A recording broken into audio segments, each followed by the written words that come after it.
हमारे पास एक सबसे जो कॉमन क्वेश्चन आता है that is regarding the scholarship for MBBS in Russia. So आज की इस वीडियो में हम आपका डाउट पूरा क्लियर कर देंगे किस टाइप की स्कॉलरशिप्स होती है, कैसे आपको स्कॉलरशिप मिल सकती है, कहाँ पे स्कॉलरशिप मिलती है। तो पूरा हम इस वीडियो में डिस्कस करेंगे। Hello everyone, my name is Sachit और पिछले 7 साल से हम स्टूडेंट्स का एडमिशन करा रहे रशियन टीज के अंदर। सो आज की इस वीडियो में सब कुछ डिस्कस करेंगे ना। सबसे पहले तो देखो, रशिया में 3 तरह की स्कॉलरशिप रहती है, तो सबको वन बाय वन हम डिस्कस करेंगे। और इसमें अच्छी बात ये है कि यूनिवर्सिटी लेवल पे भी स्कॉलरशिप मिलती है, लेकिन वो कुछ स्पेसिफिक सिटीज़ में मिलती है। तो वीडियो में वो आगे पता चलेगा आपको किन किन सिटीज़ में स्कॉलरशिप मिलती है। तो सबसे पहले स्टार्ट करते हैं with the Russian government scholarship. हर साल रशियन गवर्नमेंट 15,000 के अराउंड सीट्स निकालती है, जो कि स्कॉलरशिप सीट्स होती है। स्कॉलरशिप सीट्स में कंप्लीटली जो ट्यूशन फीस होती है वो पे नहीं करनी होती। इसके अलावा कुछ सीट्स पे वो स्टाइपेंड भी देती है बच्चों को, प्लस हॉस्टल फीस का भी वेवर होता है, या फिर आपकी हॉस्टल फीस भी जो है वो ड्रास्टिकली रिड्यूस हो जाती है, मतलब सिर्फ 1 to 2,000 पर मंथ हो जाती है। तो ये रशियन गवर्नमेंट स्कॉलरशिप होती है। टोटल इसमें 15,000 सीट्स होती है। ये टोटल सीट्स है सभी कंट्रीज को मिलाकर। इंडिया के लिए अगर हम स्पेसिफिकली बात करें तो टोटल 300 सीट्स है for the Russian government scholarship. ये आप किसी भी फील्ड में ले सकते हो, be it medical, be it engineering, aviation, किसी भी फील्ड में आप ले सकते हो। और ऑलमोस्ट सभी सिटीज के लिए आप प्रायोरिटी सेट कर सकते हो। ये स्कॉलरशिप मेनली नॉमिनेशन बेस्ड होती है या फिर आपके पोर्टफोलियो के बेसिस पे होती है। इसमें कोई सेपरेट एग्जामिनेशन वगैरह नहीं होता। तो आपको अप्लाई करना है। इसमें जो है 2 फेजेस में हम एप्लीकेशन जाती है। जैसे सपोज 2026 में आपको स्कॉलरशिप चाहिए, 2026 में आप एडमिशन लेना चाहते हो, तो आपको अप्लाई करना होगा 2025 के दिसंबर में या फिर 2026 के जनवरी में। यूजली 15 जनवरी लास्ट डेट रहती है to apply for the scholarship for the 2026 सेशन। सो ये पीरियड अभी निकल चुका है 2026 के लिए, बट 2027 के लिए अगर आपको अप्लाई करना है तो प्रिपेयर कर सकते हो। And you can contact us and we will be happy to guide you. Next जो स्कॉलरशिप मिलती है that is open door scholarship. ये एक्चुअली एक कॉम्पिटिटिव बेसिस पे आपको स्कॉलरशिप मिलेगी, मतलब आपका प्रॉपर टेस्ट इंटरव्यू लिया जाएगा और उसके बेसिस पे आपको स्कॉलरशिप दी जाएगी। इसमें मेनली सिर्फ आपका ट्यूशन फीस का वेवर होता है, स्टाइपेंड वगैरह इसमें नहीं मिलता। तो इसके लिए अप्लाई कर सकते हो, बट इसके लिए भी आपको एडवांस में अप्लाई करना पड़ेगा। अभी इन दोनों टाइप के स्कॉलरशिप्स की डेट निकल चुकी है 2026 सेशन के लिए।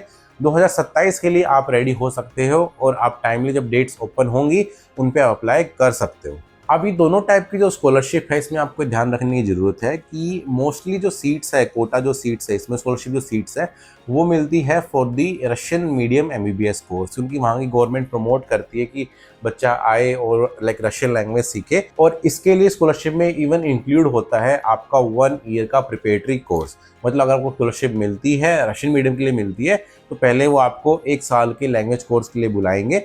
वो भी कम्प्लीटली फ्री ऑफ कॉस्ट होगा। आपको बस अपने ट्रैवल का एक्सपेंस और वीज़ा का एक्सपेंस आपको देना है, और उसमें आपको प्रॉपर रशियन लैंग्वेज सिखाएंगे और उसके बाद में फिर आप मेन कोर्स कर सकते हो इन Russian medium.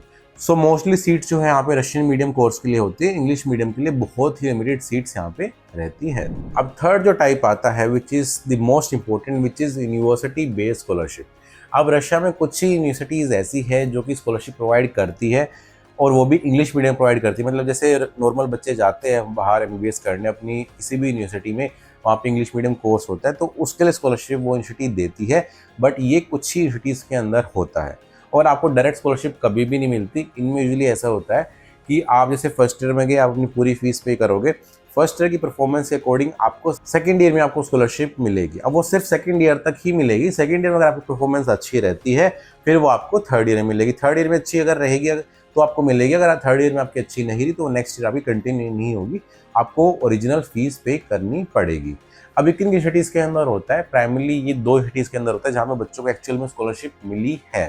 The first one is Syktyvkar state university, जहाँ पे 10 से लेके 50% तक स्कॉलरशिप मिल जाती है डिपेंडिंग ऑन योर परफॉर्मेंस। अब देखो रशिया में सिस्टम होता है ना, फाइनल जो ग्रेडिंग सिस्टम होता है वो 5 में से होता है। अगर आपके एग्जाम आपका कितने भी मार्क्स का हो, लास्ट में ग्रेड आपकी आएगी 5 में से। 5 मतलब होता है एक्सीलेंट, 4 मतलब होता है वेरी गुड, 3 मतलब होता है सेटिस्फैक्ट्री, 2 या 1 मतलब होता है फेल। तो आपकी अगर ग्रेड 4 या 5 आती है तो आपको स्कॉलरशिप मिलती है नेक्स्ट ईयर के लिए। डिपेंडिंग ऑन आपको कितनी ग्रेड आई है तो उतने परसेंट स्कॉलरशिप आपको सिक्तिवकार स्टेट यूनिवर्सिटी में मिल जाती है। नेक्स्ट जो यूनिवर्सिटी है जहाँ पे स्कॉलरशिप मिलती है that is Kazan state medical university, जहाँ पे हर साल 10 to 15% तक की स्कॉलरशिप मिलती है। सेम जो क्राइटेरिया सिक्तिवकार में सेम क्राइटेरिया है, आपकी अच्छी ग्रेड्स रहती है सभी सब्जेक्ट्स में तो आपको नेक्स्ट ईयर के लिए 10 to 15% तक की स्कॉलरशिप मिलती है कजान स्टेट में। यूजुअली इतनी ही मिली है बच्चों को, तो इसलिए मैं आपको ये नंबर बता रहा हूँ। और उसके बाद में अगर आपकी अगले से परफॉर्मेंस अच्छी रहती है फिर वो नेक्स्ट ईयर कंटिन्यू होती है, अदरवाइज आपको एक्चुअल फीस वहाँ पे पे करनी होती है। तो इस टाइप की स्कॉलरशिप रशिया के अंदर रहती है, विच इज़ यूनिवर्सिटी बेस्ड। अब ये जो स्कॉलरशिप मिलती है ये ऐसी 2-3 सिटीज़ के अंदर ही मिलती है, मोस्ट सिटीज़ के अंदर ये इस टाइप की स्कॉलरशिप नहीं होती। आपको अपनी एक्चुअल जो ट्यूशन फीस है, हॉस्टल फीस है, वो पूरा पे करना होता है for the English medium MBBS course. So 3 type की स्कॉलरशिप मेनली होती है। नाउ इसके अलावा जो है हम काफ़ी स्कॉलरशिप देखते हैं जो प्राइवेट टाइप होती है, लाइक कई बार ऐसा भी होता है कुछ कंसल्टेंसीज फीस को इंक्रीज़ कर देते हैं, फिर वो आपको बोलते हैं कि हम उसको आपको स्कॉलरशिप दिलवाएंगे, फिर उसी जो एक्चुअल फीस उन्होंने इंक्रीज़ की थी उसको थोड़ा डिक्रीज़ करके जो एक्चुअल फीस उस पर एडमिशन करा देंगे और बोल दें आपको कि हमने तो आपको स्कॉलरशिप दी है। कुछ सिटीज़ ऐसी भी होती है फीस वहाँ पे रूबल्स में है लेकिन कंसल्टेंट आपसे डॉलर्स में ले रहा है, फिर आपको बाद में आके लाइक $500-600 तक की स्कॉलरशिप कुछ बच्चों को दे रहा है फॉर द प्रमोशन टैक्टिक्स वगैरह, ये सब चीज़ों के लिए। तो इन सब चीज़ों में आपको नहीं पढ़ना, आपको हमेशा देखने की कि एक्चुअल फीस कितनी है, उसी फीस पे आपको एडमिशन लेना है और उसमें स्कॉलरशिप मिलती है then well and good. Otherwise आप प्रिपेयर ट्राई किए पूरे अमाउंट के लिए कर रहे हो, बट अगर आप सिटी में जाते हो जहाँ स्कॉलरशिप अवेलेबल है then try to work very very hard and you can try to get that scholarship as well. So I hope आपका स्कॉलरशिप के रिगार्डिंग डाउट क्लियर हो गया हो, और कोई भी डाउट है आपको इन स्कॉलरशिप्स के बारे में then you can definitely comment in the comment section and we will happy to guide you.